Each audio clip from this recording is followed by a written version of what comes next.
My name is Wayne Musabayana, and I'm Head of Communication at the African Union Commission. Welcome to this press briefing of the Political Affairs, Peace and Security Department of the African Union Commission. And as per the media advisory, we will be joined by His Excellency, the Commissioner, Ambassador Bankole Adeoye. He'll be giving us quite a briefing, as he committed to do, in these quarterly press briefings that he committed to having. So he will be going into some of the undertakings by the Peace and Security Department, as well as the combined Political Affairs Department, as I've mentioned. And you will be aware that this is the very first time in the history of the organization that we've had a commissioner who is now combining the political as well as the peace and security aspect. So he'll be talking about that, and he will also be going into some of the challenges that the union is facing in terms of the mandate that he is governing over. So the Commissioner, Ambassador Bankole Adeoye, is on standby, and he's ready to join us. Commissioner, good morning, and you have the floor now.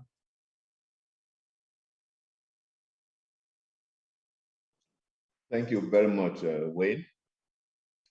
Let me welcome gentlemen of the press to this conference, and I really want to appreciate your presence.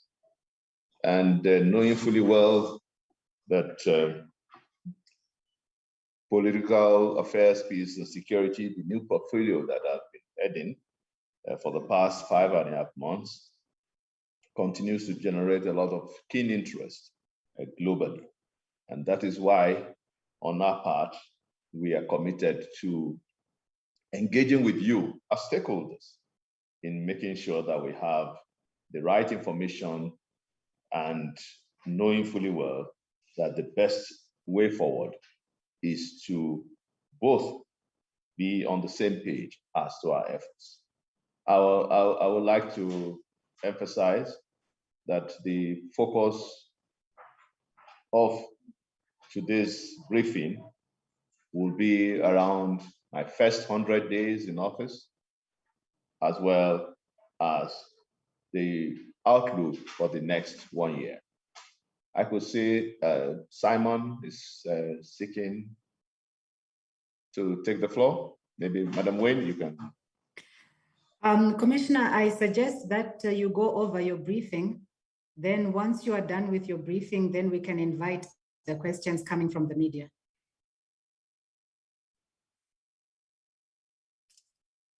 Okay, so I should continue with my briefing. Please go ahead with your briefing, Commissioner. Very good. Sorry, the video is not very, very good, so I can't use it. I tried it, but let me see it again. You can see that it's not the best, it's not well placed. So I apologize for that, but I believe at the end of the day, we will continue to make our effort. Gentlemen of the press, at the start of my commissionership, I prioritized 5 major pillars to deliver. The first being the implementation of the new structure of the department, premised on the African Union institutional reform process, which is under the leadership of His Excellency President Paul Kagame of the Republic of Rwanda. Second, I committed to start re-energizing continental early warning system, focusing more on conflict prevention and mediation in a way to guarantee that we have early action, early response to some of the crisis situations on our continent. Pillar 3, it was important for us, in my view, to start building an integrated capacity for effective AU peace support operations, particularly focusing on the countering of terrorism and violent extremism. Pillar 4. The goal, my vision, is to contribute to the strengthening of peace and stability on our continent through good governance and more democracy. And finally, I emphasize the need to build what I call an inclusive and smart partnership with all stakeholders, including the media. And that is why today I see the media as partners, not just conveyors of information. So gentlemen of the press, these 5 pillars, and I will give you a bit of the measures we have put in place to start making them roll. We have started a new strategic reorientation team leadership in the department. We have instituted a senior management team. We have crisis management where we can deploy task teams. 6 task teams have been set up, dealing with the crisis points on our continent, from Somalia to the Horn of Africa to the Sahel. These task teams are built as multidisciplinary, multidimensional expert pool to advise the commissioner and take forward some policy recommendations to the office of the chairperson. It is based on this that, of course, we are inspired by as I said, by the institutional reform process, the agenda, and that gives us the necessary tool to start a process of what I can call institutional regeneration. Knowing well that you have 2 separate departments for decades, now you have to build them as one. This is also in the context that we have started looking at rebranding the image of the department as a whole within the commission, with new newsletters coming up, new engagement with the press like we have today, and not the traditional ad hoc arrangements and one-on-one interviews when there are crises. We believe the purpose of our engagement should be structured, of course, should be regular. Where there are issues, we will come back to the media to really ensure that we work together. Overall, we are changing our working methods. We're improving on greater knowledge management inputs in our reporting. We are engaging all stakeholders, the Permanent Representatives Committee, the Peace and Security Council, as well as other organs, including the Banjul Commission on African Commission on Human and People's Rights. So all this gamut is being driven by the need for change, a change management approach. Indeed, in the next few weeks, we are bringing in a change management expert to advise us, because the AU has never been in this place before, where political governance is being incorporated into peace and security as a structure. This is very, very critical. I'll go to the next pillar, which is how have we been able to start to work to re-energize early warning and conflict prevention. We're starting from our situation room.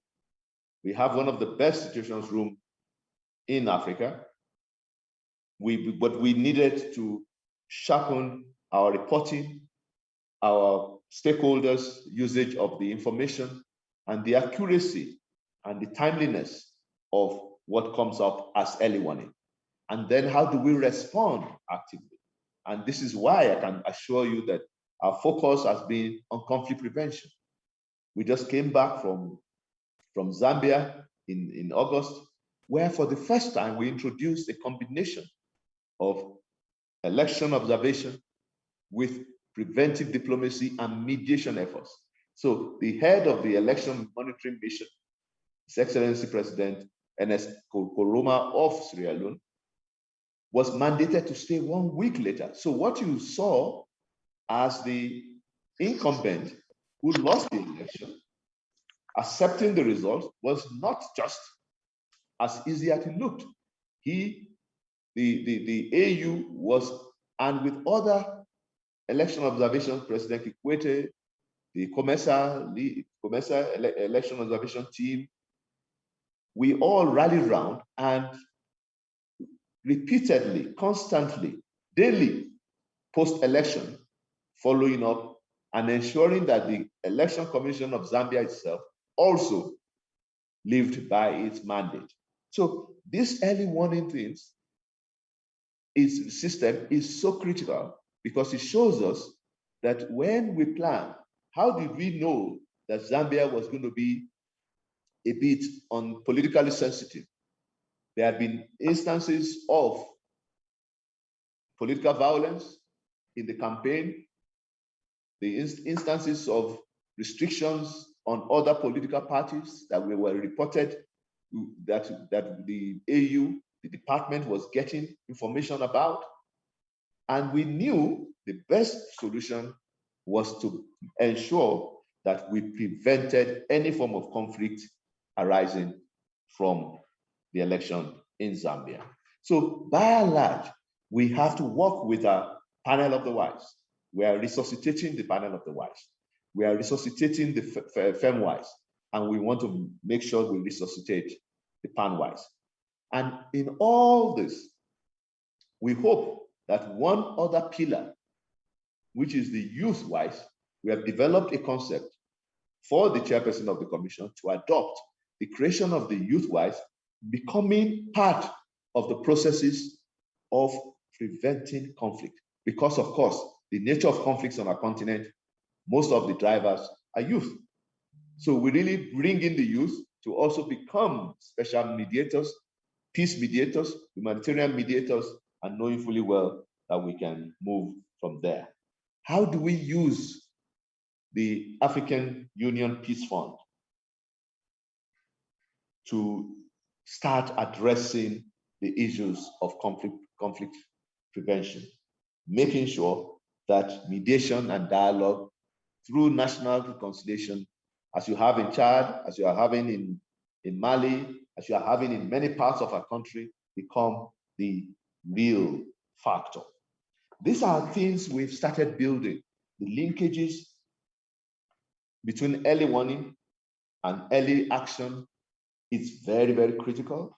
It is the best way to address the high vulnerabilities when it comes to the conflict situation on the continent. How do we institute daily early warning reports around the network of those organs and centers that work with the department? The African Center for the Study and Research Against Terrorism in Algiers, AFRIPOL, which is our mechanism for policy. Recording in progress. So these are factors that we needed to do, and we are doing our best to make this happen. We are looking at the implementation and the interconnections between APSA, which is the African Peace and Security Architecture, and its governance plan. We believe that greater synergy between the two will help make conflict prevention more doable and more realistic on our continent. I cannot end on this pillar without emphasizing what we want to build. We are developing with regional economic communities and the regional mechanisms a knowledge exchange platform that will be focusing on good governance, conflict prevention, and mediation. The idea is to build on PanWise, to let our stakeholders, our member states, regional economic communities, all actors in the field work in a more cohesive, coordinated, and consultative process. These are some of the things we will do. And as I respond to your questions in the next few minutes, I'll be giving you more examples as to what we have done, country-specific, region-specific activities we are undertaking to make sure that conflict prevention is more entrenched in the emphasis. Let me emphasize that we are not building new structures. My predecessors in office in the two departments have created enough mechanisms, and we have them. And you also know that the African Union has been using effectively the good offices of the chairperson of the Commission, the chairperson of the Union, and indeed the high representatives and special envoys that have been appointed in recent times for Chad, for Mali, and recently for the Horn of Africa through His Excellency President Olusegun Obasanjo. Let me go to the third pillar, and I'll be very fast. This is the most important pillar, knowing fully well it is where we try to address and manage conflicts better and resolve them expeditiously. But we are facing an increase in the scourge of terrorism and violent extremism, rebellion, insurrection, all over our continent. No region is spared, and that is worrisome, that is concerning for us. But I want to assure you that with the expertise I have in-house, we are pushing for one, the full operationalization of the African Standby Force. We believe by the next year, we want to see that the African Standby Force is fully ready, capable, and developing with, of course, training, joint training for all our regional brigades. And this brings me to what SADC is doing. We really want to commend highly the Southern African Development Community for coming up with the SADC Standby Force mission in Mozambique. Mozambique, on my very first day in office, I called all the available regional chief executives of regional economic communities to make sure that we nip in the bud any such incidents like we had in Palma Town and in parts in the Cabo Delgado province of Mozambique. We are also working in this conflict management mode to better structure and manage what we call the continental logistics base, which is located in Douala, Cameroon. We are going to take shortly from the government of the People's Republic of China military aid, non-offensive military aid worth over $100 million for the use by our various ad hoc coalitions from AMISOM to MNJTF to the observer mission, military observer mission in Central African Republic, and hopefully to the SADC Standby Force. This is important, knowing fully well that we are working with other ad hoc arrangements, particularly the G5 Sahel, MINUSCA, MINUSMA, and MISAHEL. This is very, very critical because knowing fully well that the task team I mentioned work under the emergency nature, the crisis management scope to bring more to our end. I cannot speak about conflict management and the capacity to build member states' capabilities without mentioning the silencing the guns. We, through the Peace and Security Council, we have adopted a detailed monitoring and evaluation framework for the AU Master Roadmap on silencing the guns. We believe that with the new target date of 2030, our efforts must now be geared to take silencing the guns to the people on the ground.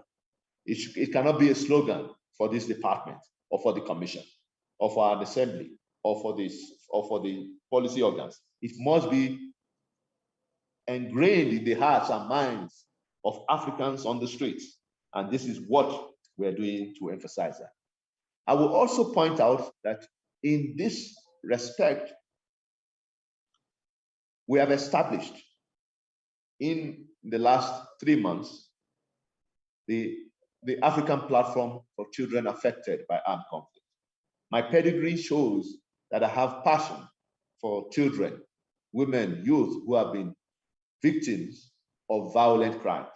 This is why we have established this platform that brings together all stakeholders, partners, member states, regional economic communities, civil society, the media, and indeed the steering committee of that platform will be launched today after this press conference. The emphasis is that we must stop the war against children, whether it's in Somalia or the Lake Chad Basin or the Sahel or in Mozambique or in the Horn of Africa or in Libya. We must not tolerate what our children are facing. Increase in abductions and kidnappings of students in their schools, in their dormitories, in their boarding houses cannot be acceptable to the African Union and its Commission. I really want to assure you that we will continue to do our best to ensure that children are protected. The 6 grave violations identified by the United Nations Security Council will continue to be our guide, and we're working with civil society organizations, non-NGOs like the Save the Children and other actors to bring synergy to this particular one, knowing fully well that the African Charter on the Rights and the Welfare of Children is also our guide. Pillar 4 is very, very interesting. I've given you the example of Zambia. I want to assure you that we should always see democracy on the continent as a very interesting development. In 5 months, we have already monitored elections in 10 countries. I took office on the 15th of March, and today, next week, we'll be going for the rerun of elections in Sao Tome and Principe. We started with the Republic of Congo when I took office. And I want to assure you, I'm not speaking to the first half of the year. I'm speaking to 5 months in office of the commissioner. This is not to my credit, but to the credit of member states who are committed to one thing, the African Convention on Democracy, Elections, and Governance. They are committed to working with mechanisms such as the APRM, the African Peer Review Mechanism. They are committed to working on democracy as their own. Yes, the press may be interested in the setbacks we've had in Chad or in Mali, but I want to assure that for us, the focus remains greater support from our member states, to our member states, particularly for those in political transition and post-conflict situations. Therefore, strengthening democracy and good governance is so strategic for this commissioner and the team, knowing fully well that we are building the nexus, as I said, between the governance architecture and its peace and security component. And that means we are prioritizing and formalizing cooperation with all stakeholders, knowing fully well that the consolidation of democracy is the only way to the elimination of conflicts on our continent. Good governance means peace dividends. That is what we see. And it will be the fundamental rights of all Africans to continue to enjoy the freedoms and the human rights advocated for. Yes, we have cases that have been brought to our attention in the northern part of Ethiopia, in parts of other parts of Africa, and we have the Banjul Commission that is working on this. And I want to assure you that we are collaborating with them to ensure that we guarantee the rights of all Africans, the right to vote, the right to shelter, the right to education, the right to decent living. But we must not forget also the right to development. And that is one key right that as commissioner, our department has taken to a higher level. It is not just only good for transitional justice, it is good for the Africa we want, the Agenda 2030 we are trying to build. We must, I don't want to go into details, but we are working to rejig the election observation and monitoring agenda because it is necessary for greater impact. Good governance can only happen when we have this total commitment by member states in making sure that we present the best missions towards credible, free, fair, transparent elections. We are already committed. We have already identified 7 priority countries between now and next year, which will include Libya, will include Chad, Somalia, Sudan, South Sudan, Mali, the Gambia. These 7 countries are very pivotal to our efforts to make a change and build the necessary synergy for greater peace, democracy, security on our continent. Finally, we are doing our best to build smart partnerships, and we are working with all stakeholders. I believe that we have created more platforms that we've never had in the history of the department. Today, we meet regularly with the liaison offices of the Rex to be on the same page on the whole cycle of governance of conflict prevention, conflict management, and conflict resolution. We meet at least twice a year, twice a month, twice every 2 months with the Rex. We do the same for our special representatives of the chairperson of the commission in the peace and security sector, those who are serving us in different parts of conflict areas, in Mogadishu, in N'Djamena, in Bamako. We are on course to build the same with development partners. Just yesterday, we held a session with the development cooperation agencies working to support peace and security, good governance on our continent. We are doing the same with the African Union Partners Group. We are working to make sure we bring everyone in the context of greater knowledge and improvement, cross-regional learning, and exchange of experiences to make sure that democracy, peace, and security reign. We must not forget our role with women groups, the youth, the academia, think tanks. We are going to create a network of think tanks that will be coordinated by our center in Algiers that looks at the study and the research on terrorism and violent extremism. We must not forget the private sector. And of course, we must not forget you, the media. So, gentlemen of the media, let me assure you that I'll be ready to listen to some specific questions. And I want to assure you and commit to this platform on a regular basis so that at the end of the day, we can all be on the same page. I really thank you for listening. Over to you, Madam Wayne.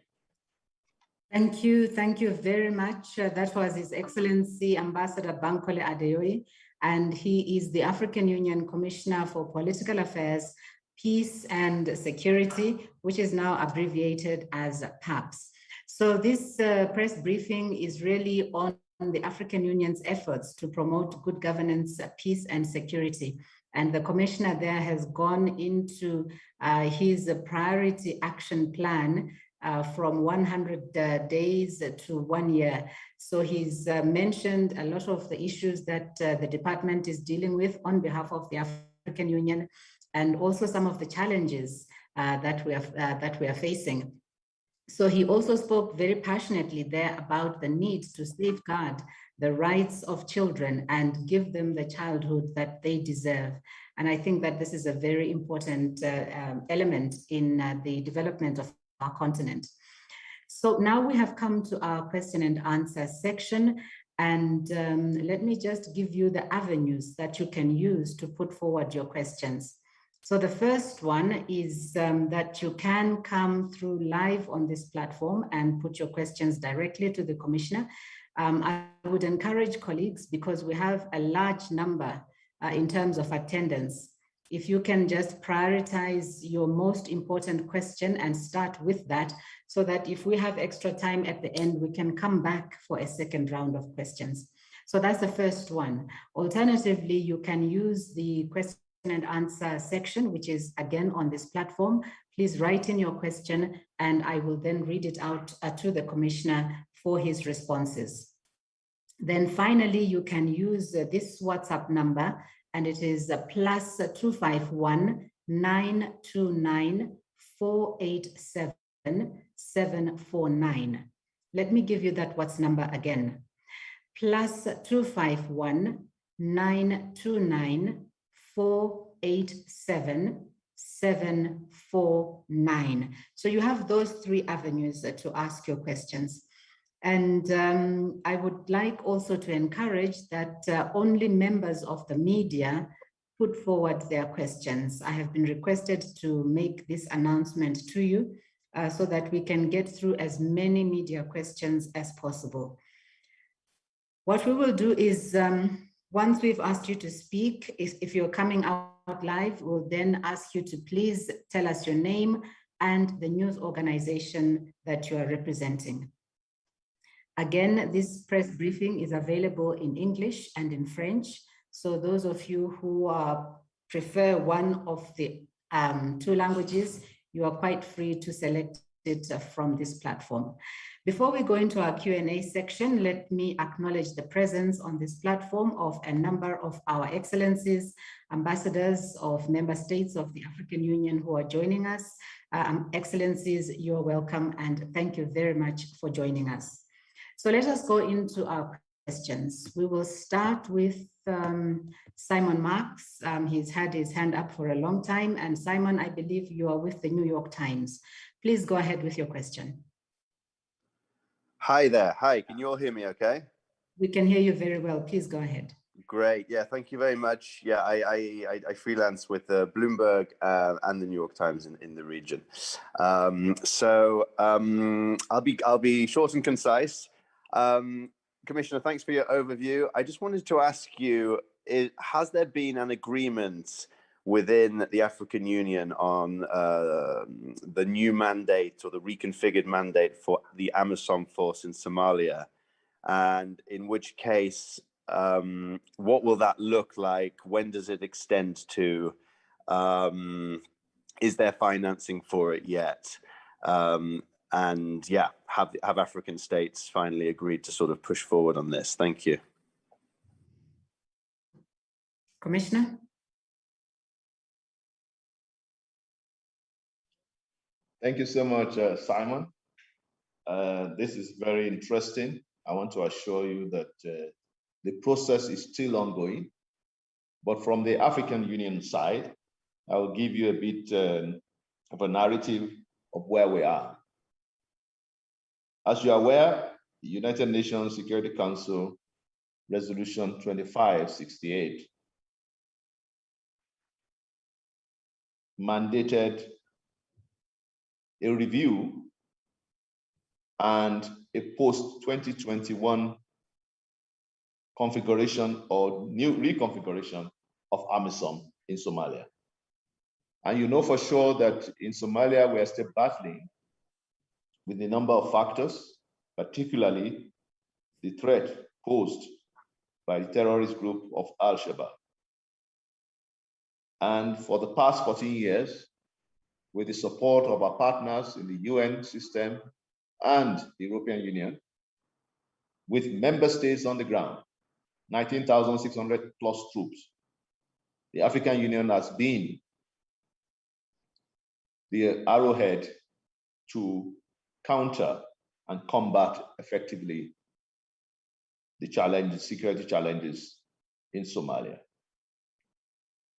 But we are encouraged by the recent commitment of the government of His Excellency President Farmajo to hold elections, which are ongoing at regional level, at local level, and in October, God willing, at presidential level.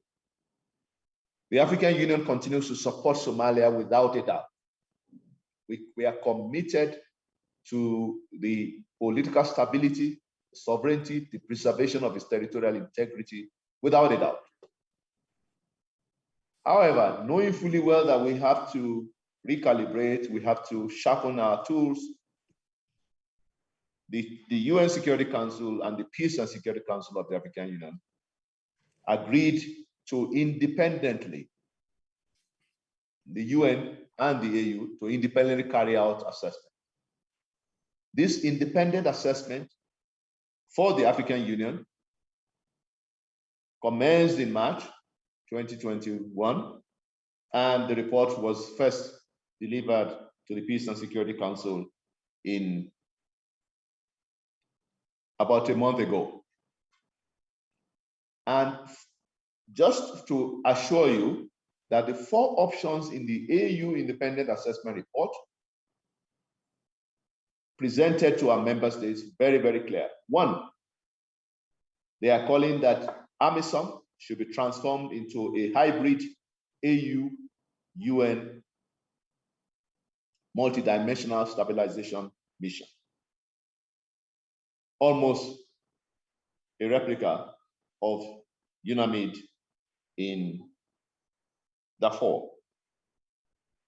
The second major option is for a reconfigured AMISOM.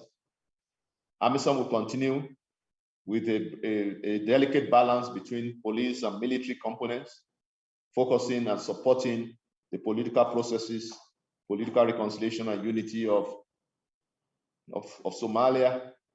And these 2 options, the hybrid one and the AMISOM reconfigured post December 31st, 2021, will have a rapid strike force.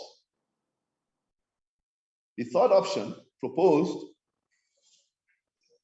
has to do with specifically the deployment of an East African standby force, almost similar to what SADC has deployed to Mozambique.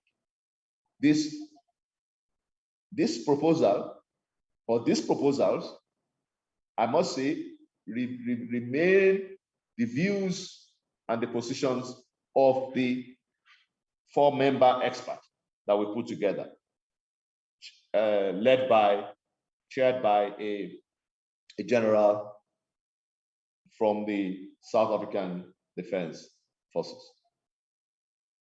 In doing this, they finally also propose as a 4th option the exit of AMISOM, the exit of AU member states from Somalia. These 4 options were tabled in August to the Peace and Security Council of the African Union. On that side, they are leaning towards the first option, but there is no agreement. That option speaks to the hybrid, an AU-EU joint multidimensional stabilization mission. However, the government of Somalia is also engaging on the 4 options, and with a team, a technical team that visited Mogadishu last month, the government of Somalia is also leaning towards option 2, not in the direct sense, but in a different component that will still have AMISOM working and operating from all parts of Somalia. Now is the time we are now engaging. We have set up a technical team that will be working solely between the government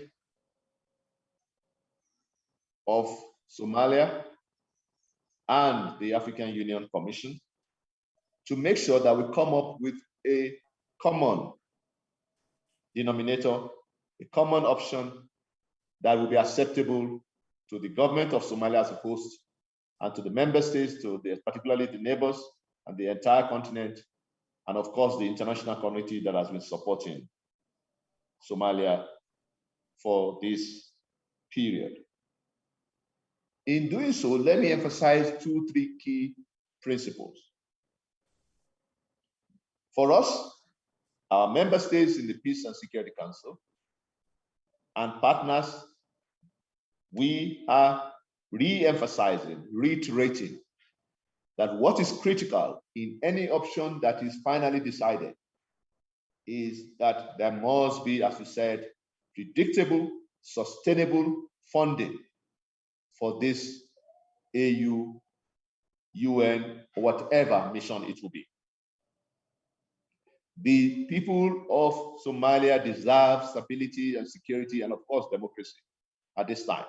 And the only way we believe we can work to support that is to guarantee security. And that means all. And as I've always said, we must realize that the international community must realize that the question of stability in Somalia is also part of the UN Charter, which talks of the maintenance, the promotion and the maintenance of peace and security worldwide. And Somalia is part of that worldwide geographical status. And this is why we are calling on the UN, we're calling on all partners to continue to support Somalia, knowing fully well that we should not be thinking of the Afghanistan scenario on our continent. We want to recommit as the African Union to peace, stability in Somalia. And the African member states are ready, and that is why they are leaning on their side to the hybrid mission, while the government of Somalia is also leaning towards a reconfigured one. So to answer your question directly, we do not have any agreement. This is continuous, and we hope by the end of October, when we have to go back to the UN Security Council, we will be in a better place to say, this is what Africa, Somalia, and the UN and the EU all want together. The second principle is that command and control must be centralized and must be effective.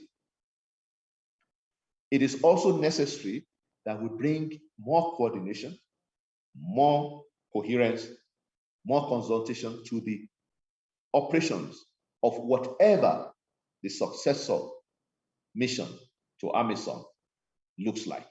This is what I can speak for sure. And in the financing, we must not forget that our main goal is to reiterate to the UN the imperative for the African Union to be able to assess contributions for its peace, AU-led peace support operations. It is disastrous that it is only for Somalia, not for MINUSMA in Mali, not for MINUSCA in Central African Republic, not for MINUSCO in DRC, where you have a plethora of UN agencies, all working in different factors to support the same entity. We want a unification, a solid unification of all the necessary partners under one umbrella, if possible, to be able to do that. But we know that the UN, we are also not unaware that the UN, by its charter and by its practice, hardly does peace enforcement. Peacemaking is very difficult. The UN is in its, since post-Second World War, has only been focusing on peacekeeping. We have to build the peace. We have to enforce the peace. Because as I've always said, there's no peace to keep with Boko Haram, with Al-Shabaab, or ISIS on the African continent. So we are combating peace. We are combating terrorism. We're combating terrorism to instill peace with dividends through democracy. And the only way we can do that is for all our international actors, the P5, the elected 10, the EU, our stakeholders, to realize that we must not let Somali down in this trying period. That is why I started with the elections, because knowing fully well that with elections, yes, it is not yet universal suffrage. It is based on clans, but for now, the international community fully accepts that. And that is why we are working with IGAD, with the United Nations, with the European Union on what is called the International Quartet for Somalia. I really want to stop here, but I want to assure you that no agreement has been signed. We had a joint statement only, and we are working with the government of Somalia with the Foreign Minister of Somalia, with the National Security Advisor, with the Acting Minister of Defense, all stakeholders. And we hope that at the end of the table, the African side will have a common option of these four that I've proposed to you and go back to the United Nations for its endorsement. I thank you. Thank you very much, Commissioner, for that really comprehensive response to our colleague from the New York Times. We move on now with a question that's coming in from Amo Kanampili from Agence France Presse. And Amo says, do you have a timeline for the African Union's mediation efforts headed by President Obasanjo to resolve the conflict in Ethiopia? Then there is a second part to that question. He says, how do you plan to rebuild trust when the Tigray rebels have accused the African Union of bias in favor of the federal government? So those are the two questions, Commissioner, coming from Amo Kanampili of Agence France Presse. Thank you very much, Wayne, and to the questioner. I want to assure all at this press conference that one, the mandate of His Excellency, former President Olusegun Obasanjo, as High Representative for the Horn of Africa, is regional. Of course, his mandate will cover the situation in northern Ethiopia. All political, peace, and security issues in the geographical zone that we know as the Horn of Africa will be for him to engage and prevent any further escalation. For what I know for sure at my level, His Excellency President Obasanjo, as High Representative, to your specific question dealing with northern Ethiopia, Tigray, we'll be looking at three things. And this coincides exactly with the United Nations Secretary General's focus as well. Number one is to agree immediately on a permanent, inclusive, comprehensive ceasefire in Tigray. The civil wars are the most painful because you are fighting brothers and sisters, cousins and friends. For us in the African Union, we cannot be accused of any lethargy or impotence. The chairperson of the commission has been constantly in touch with the government, with the leadership of the Federal Democratic Republic of Ethiopia. I have personally met the Deputy Prime Minister and Foreign Minister more than 4 times in 5 months, physically, on phone, urging on our 3-point agenda for the resolution of the Tigray situation. The first one, as I said, is that permanent, comprehensive, inclusive ceasefire that will be based on the signing of a cessation of hostilities agreement between all the parties.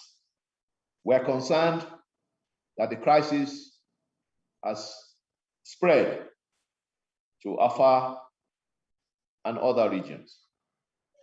We are very concerned that one of the armed groups in Oromo region has also aligned itself with the proscribed TPLF. But what we are assured of is that the stature, the experience, the political savviness of His Excellency President Obasanjo, as High Representative for the region, will douse the tension and hopefully bring the parties to the negotiating table for a cessation of hostilities as soon as practicable. The second agenda that the chairperson of the commission has set out, particularly on Tigray, is to guarantee humanitarian access. To guarantee access to humanitarian relief materials, as well as humanitarian actors, based on what we know as the international humanitarian law and international human rights law. Indeed, by the African Charter on the Human and People's Rights as well. The rights of the refugees and the IDPs are also enshrined in various AU normative and legal policy frameworks.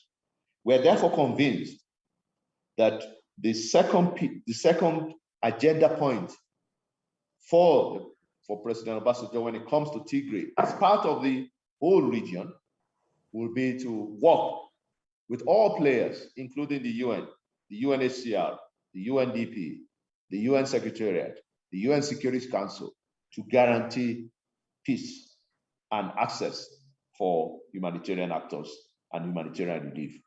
We know that the government of Ethiopia is doing its best, but we want more to be done to ensure that people are not starving. Women, children, as I said earlier on, will not continue to be victims of a conflict that is not of their own doing. Finally, the third point, when it comes to Tigray, that we believe that President Obasanjo will be handling, is very, very strategic, which is the political solution to the current dispute. This is critical because it builds on two factors: a national reconciliation, national dialogue agenda that the government of His Excellency, Dr. Abe, Prime Minister, will be leading. We hope that the TPLF, as prescribed, or its representatives will realize that the only way out of this, along with the government of Ethiopia, is to come around the table. Even in the days of Cold War, the US and the USSR were always talking and signing agreements. Civil wars do not in any way have any winner or losers.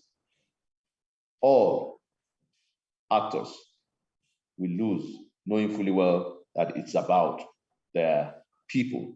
And we urge that all the belligerents will come to the table and renounce violence, because a military solution for us in the African Union is not realistic.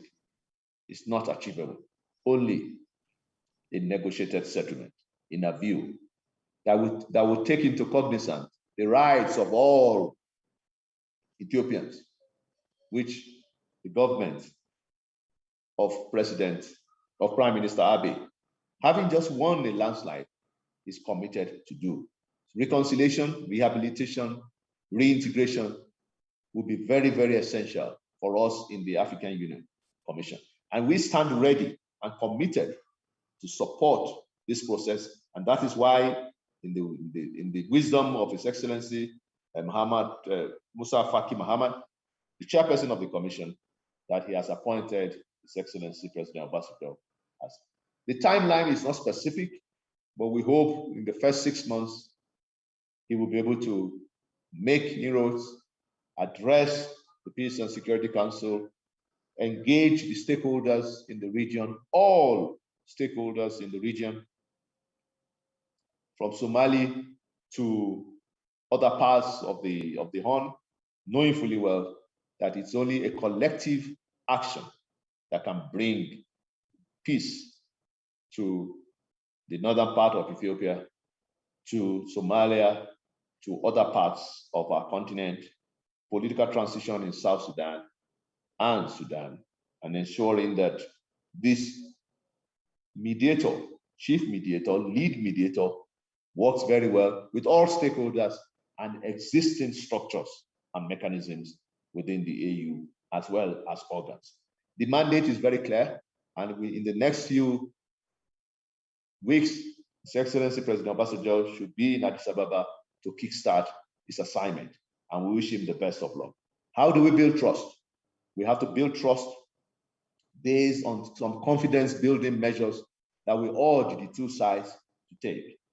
And we believe the unilateral humanitarian ceasefire declared in June by the government of Ethiopia is a starting point. And we believe and we encourage more of these steps. And we hope that the Tigrayan side will also join and reciprocate in good gesture, knowing fully well that confidence-building measures will be very, very critical going forward in a civil war. And you will know that if you've done the analysis, intrastate wars are virtually disappearing on a continent. And this is why this is very important to us, to nip it in the bud before it engulfs or leads to an implosion. The elections in Ethiopia showed that the people of Ethiopia are determined to move in the right direction towards better democracy and stronger good governance. And this is why we really support the work. We will continue to support the work of the High Representative when it comes to the region. I thank you. I think I've answered the question. Yes, I do believe that you have answered it very comprehensively, Commissioner. Thank you very much for that. Colleagues, if I can just remind you of that WhatsApp number, should you want to send in your questions, it is +251 929 487 749. All right, now we go on to a question that has come through our WhatsApp platform, and it is coming from Agri Mutambo from the East African. So Agri says, could Ambassador Adeoye comment on the recent proposal by A3+1 at the UN Security Council that Ethiopia adopts a dialogue, which will also mean legitimizing the grievances of the armed groups? So that's the one question from Agri for you, Commissioner.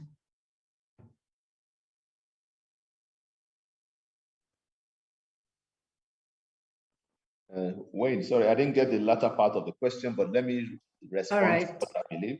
You can repeat the latter part. I can just quickly repeat the last part. Agri is saying that the proposal for dialogue from the A3+1 will also mean legitimizing the grievances of the armed groups in Ethiopia. So he's asking what is your comment on that?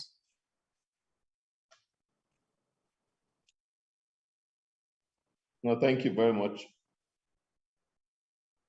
I believe very strongly that the A3 in particular, we have been engaging them as part of the partnership platform and processes we have started. Last week, we still discussed this matter with the African ambassadors on the UN Security Council. And my understanding is that their call for dialogue and national reconciliation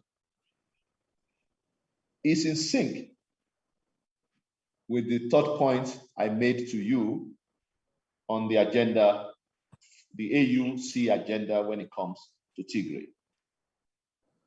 We do not believe as long as the dialogue is national, is inclusive of women, youth, all groups, and all armed groups. Read my lips, all armed groups that have renounced violence as a method of political interest should be encouraged to join the national dialogue and reconciliation process. We know for sure that the government of Ethiopia is committed to this national dialogue. And I believe as long as the armed groups lay down their weapons, indeed, as I'm speaking to you, this is the month of what we call the Amnesty Month, where all illegal small arms and light weapons, all weapons, are supposed to be deposited with national authorities in the sake of promoting silencing the guns, a peaceful Africa by 2030, the Africa we want. So we will join the call with our A3 colleagues in New York to continue to push for dialogue, because as I said, we do not see a military solution to this dispute. It is only a negotiated settlement that respects the rights of all Ethiopians, which the government of Ethiopia is committed to. And the new mandate legitimizing the role of the Prime Minister, Dr. Abiy Ahmed, and his Prosperity Party will go a long way in reassuring the world, in reassuring Ethiopians, in reassuring all treaty grants on the need to bring everyone to the table and address the fundamental issues in their federation. I thank you. Thank you very, very much, Commissioner. That was the last question that we had for this briefing today. Commissioner, in these last few minutes, if I can just ask you to summarize the very important key points that you want people to take away as the headline issues around this press briefing today in like 2 or 3 minutes. Thank you very much, Excellencies, to ambassadors on the forum, gentlemen of the press. I want to emphasize that the fundamental commitment of our African Union leaders to democracy is my #1 inspiration to continue to work in this stead. We have seen, despite all the challenges of the pandemic, the COVID-19 pandemic, Africa has steadily, I repeat, been holding elections than any other region on the continent, in the world. Any other region. There have been no postponement anymore because of the COVID. This is an inspiration. I think the Egyptian embassy is, please can you mute your...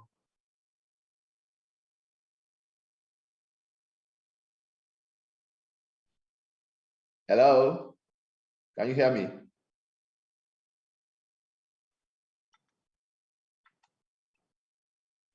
Hello, Commissioner, we are good to go. They have muted their microphone.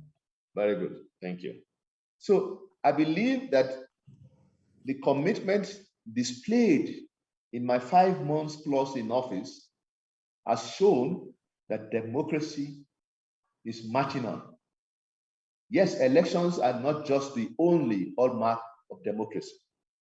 And I must say that we know there are challenges with voter apathy, in some cases, low voter turnout, in some cases, boycotts and controversial political violence, electoral violence in some cases. But by and large, our continent has shown that political governance is their top priorities.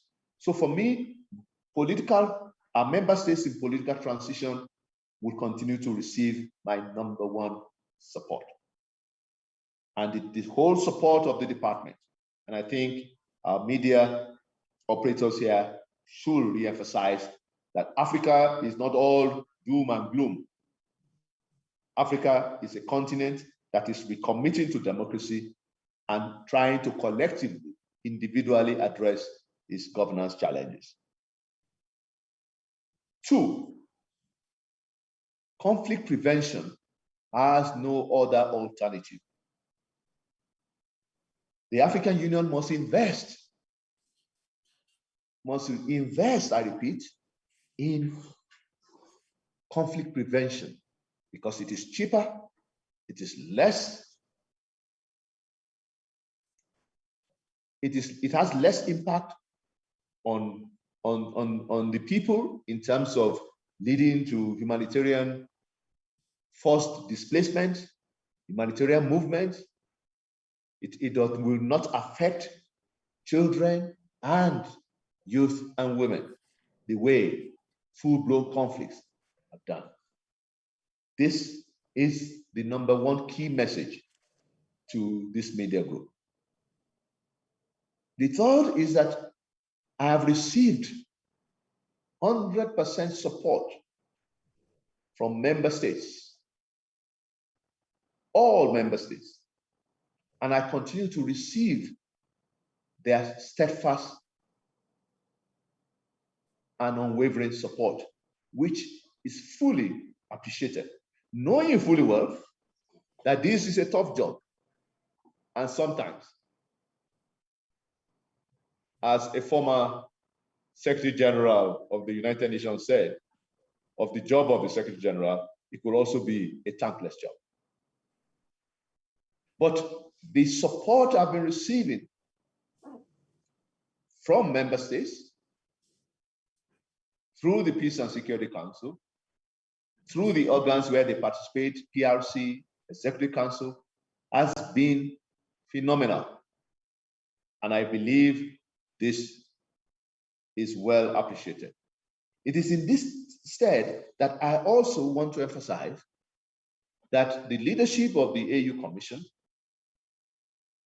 His Excellency Musa Faki Mohammed, has continued to also show that full support to the work we do in the Department of Political Affairs, Peace and Security, knowing fully well that this is a superstructure. It is extensive in scope and in nature, and is very, very demanding. But I recommit, and I'm pleased working with the chairperson of the commission and all other commissioners, my colleagues, including the deputy chairperson of the commission. And finally, we can only work on peace and security, on good governance, for peace dividends to thrive, a conflict-free Africa, if all of us as stakeholders continue to see that the glass is half full and the glass is not half empty when it comes to peace and security. Thank you so much, Madam Wayne. Thank you very much, Commissioner. We have spent the past 1 hour with Commissioner Bankole Adeoye, the Commissioner of Political Affairs, Peace and Security, who, as he had committed at the time that he took office, promised to hold these quarterly press briefings in order to update the media and other stakeholders on the work of the Department of Political Affairs, Peace and Security, including, as we have heard today, policy, direction, the successes, the challenges, and also some of the mitigatory measures that are being undertaken to ensure that the department meets its obligations and mandate. So we will be announcing the next quarterly briefing in due course through the usual means of media advisories. So we hope that you will join us then. Before we depart, let me thank very much their excellencies, the ambassadors who have been with us. These are ambassadors of the African Union member states, most of them based in Addis Ababa, as well as other representatives of the embassies of the African Union. Thank you very much for your presence on this briefing. Let me thank you, colleagues from the media, for having been with us and